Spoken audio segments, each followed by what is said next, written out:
दोस्तों आज की वीडियो में मैं स्पेशल केस दिखाने वाला हूं जहां पे हम अपना आधार कार्ड जो है कुछ गड़बड़ हो गई है, इस वजह से अपना काम नहीं कर पा रहे हैं। कैसे हम कर रहे हैं वो आप सारी चीज़ें अपने सामने देख लीजिए। आपके साथ भी ऐसा हो सकता है कि इस तरह का केस आपके सामने आए, तो आपको उसे कैसे समझना है, क्या उसमें करना है, वो मैं आपको दिखा रहा हूँ। सबसे पहले हम कहाँ आ चुके हैं, हम मेंबर होम की वेबसाइट पे आ चुके हैं। इस मेंबर होम की वेबसाइट का लिंक आपको डिस्क्रिप्शन में मिल जाएगा। हम यहाँ पे जो भी काम कर रहे हैं किसी का एक्चुअल काम है। आपको जो भी दिखाया जा रहा है वो एक रियल केस है। कोई भी सुनी सुनाई बात या कोई भी जो है इम्प्रैक्टिकल बात नहीं है। हमने यहाँ अपना साइन इन कर लिया है। साइन इन करके हम यहाँ पे अपना ओटीपी के लिए बोल देते हैं। जब तक ओटीपी आ रहा है तब तक मैं आपको आगे की बात बता रहा हूँ।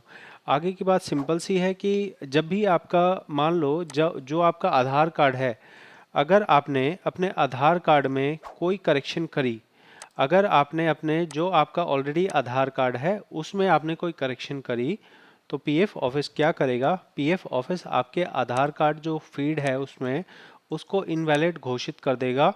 और इनवैलिड घोषित करने के बाद भले ही आपका आधार कार्ड वहाँ नंबर में लगा हुआ हो, लेकिन आप उस आधार कार्ड को वैलिड नहीं मान पाएंगे। वो आधार कार्ड आपका कोई भी काम करने के लिए उचित नहीं माना जाएगा। आपको क्या करना होगा, उस वापस से एम्प्लॉयर से बोलना होगा कि वो आपके आधार कार्ड को कनेक्ट करे। ऐसे में अगर आपका नेम और आपका डेट ऑफ बर्थ और आपका जेंडर, ये तीन चीज़ें अगर आपकी सही होंगी तो एम्प्लॉयर अपने साइड से आपके आधार कार्ड को वापस से अपडेट कर सकता है।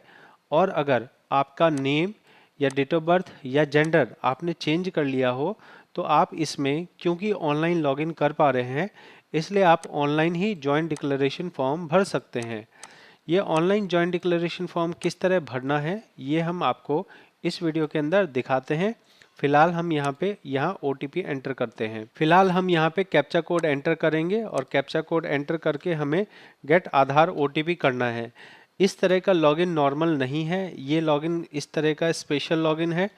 जनरली इस तरह का लॉगिन नहीं आता है आपके सामने। यहाँ हमें कैप्चा कोड और आधार ओटीपी डालने के लिए कहा जा रहा है। हम यहाँ पे अपना कैप्चा कोड डाल रहे हैं। देखिए ये एक नॉर्मल वेरिफिकेशन से एक्स्ट्रा वेरिफिकेशन हो रही है। और ये एक्स्ट्रा वेरिफिकेशन क्यों हो रही है, क्योंकि जो आपका आधार एंटर्ड था आपने उसमें करेक्शन कर ली है। अगर आप वापस से आधार कार्ड वैसा ही कर सकें तब तो अच्छी बात है। जनरली आप ऐसा नहीं कर सकते हैं। आधार कार्ड की लिमिट होती है कि उसके अंदर आप जो है एक बार दो बार ही करेक्शन कर सकते हैं। तो आप अगर बदल लेते हैं तो फिर आपके पास ऑनलाइन जॉइंट डिक्लेरेशन फॉर्म भर के करेक्शन करना ही एक आखिरी उपाय बचता है। इस आखिरी उपाय का इस्तेमाल करके आप सही, मान लो आपने जो करेक्शन किया है वो 3 साल से ज़्यादा का करेक्शन है तो मेजर करेक्शन हो गई। नाम में अगर ज़्यादा बदलाव कर लिया है तो मेजर करेक्शन हो गई। तीन तीन डॉक्यूमेंट जो आपकी लिस्ट बनी हुई है डॉक्यूमेंट्स की, उन लिस्ट में से 3 डॉक्यूमेंट निकालिए और उन डॉक्यूमेंट्स को ऑनलाइन अपलोड कीजिए। वो आपके एम्प्लॉयर के पास जाएगा। एम्प्लॉयर के पास जाने के बाद जब एम्प्लॉयर उसे कर देगा उसके आगे पीएफ ऑफिस की तरफ से होगा। फिलहाल हम यहाँ पे वेट कर रहे हैं। जो मेंबर हैं जिनका हम यहाँ कोशिश कर रहे हैं काम करने की, उनके थ्रू हम ये देखना चाह रहे हैं। शायद अभी ये नहीं बता पा रहे हैं, तो मैं आपको यहाँ पे इमेज के तौर पे दिखा देता हूँ। जो काम की चीज़ है वो दिखा रहा हूँ आपको।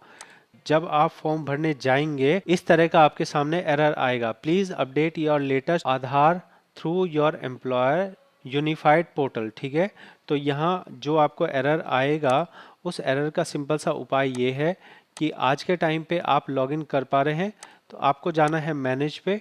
उसके बाद जाना है आपको जो आईडी आप आखिरी आईडी होगी वहाँ जाना है। और आखिरी आईडी पे जाने के बाद जो भी आपका मान लो डेट ऑफ बर्थ में करेक्शन है डेट ऑफ बर्थ की करेक्शन लगाइए, नेम के करेक्शन है नेम की करेक्शन लगाइए। एक बार ठीक हो जाने के बाद ही आप अपना आगे जब अपना कभी ऑनलाइन सर्विस पे जाके फॉर्म भरेंगे तो आपका वो फॉर्म पास हो जाएगा। ठीक है, यहाँ पे हमारे पास ओटीपी अगर आ जाता है तो मैं आपको इस प्रोसेस को दिखा दूंगा। अदरवाइज आपको ये जो है जितना मैंने बता दिया है उसके ही हिसाब से ही आपको करना पड़ेगा। ओके, सो यहाँ पे एक्चुअल प्रोसेस है, एक रियल प्रोसेस है। यहाँ आधार ओटीपी भेज दिया गया है लेकिन उनके पास नहीं पहुँच रहा है। आपका जो भी प्रोसेस हो आप इसी तरह से फॉलो कीजिए। मैं आशा करूँगा आपका ये काम हो जाएगा। ये काम मैंने पहले देखा हुआ है, किया हुआ है, तो जो भी मैं आपको बता रहा हूँ ये एक असली सॉल्यूशन है। अगर आपको ये वीडियो पसंद आई हो तो ज़रूर चैनल को सब्सक्राइब करें। अगर आपको पर्सनल कंसल्टेशन चाहिए हो तो पर्सनल कंसल्टेशन का मतलब ये है कि आप मुझे फ़ीस पे करें और फिर मैं आपकी समस्या सुन के उस समस्या का जो उपाय पॉसिबल है वो बताऊं।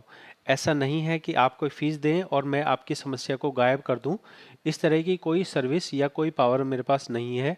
मैं आपको प्रोसेस बताता हूं, प्रोसेस को आप फॉलो करेंगे तब जाके आपका काम होगा। बिना प्रोसेस को फॉलो किए आपका कोई भी काम पीएफ के अंदर नहीं होने वाला है। मिलते हैं अगली वीडियो में। बहुत बहुत धन्यवाद।